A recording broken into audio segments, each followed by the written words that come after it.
지사 어क्토버 사마리 꼭지샬라 부벅라콜 아그리보 아거르톨라 스마치테 리미테니 비싱테 카사 사이클 레디 쟁자카 노유모 부스카네 시메 파노 파이마자카 디바 कर्मकार बकौनारो थांतनि साका उमतंजरनि जरा हामिव बुसामनो गाहाम क्रा खानानि नांगौ टाउननि हिनबा बो भाइरास बाय बातायनानि बागै सागो इम्यूनिटी गोबां नांगौ हिनै।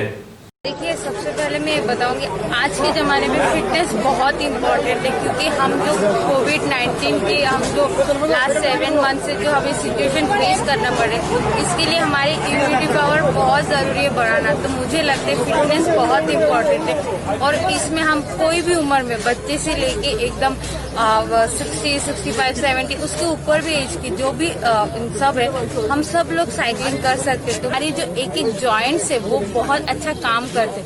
तो मैं सारे पूरे मेरे स्टेट वाले को बोलना चाहूंगी कि आप सब लोग साइकिल यूज करिए, साइकिल चलाइए। अगर आपको नॉर्मल रोड में भी नहीं हो रहा है तो आप घर में भी साइकिलिंग कर सकते, जो एक जगह पे स्टेबल रहते वो वाला। मैं सबको बोलूँगी साइकिलिंग करिए, साइकिलिंग हेल्थ के लिए और हमारे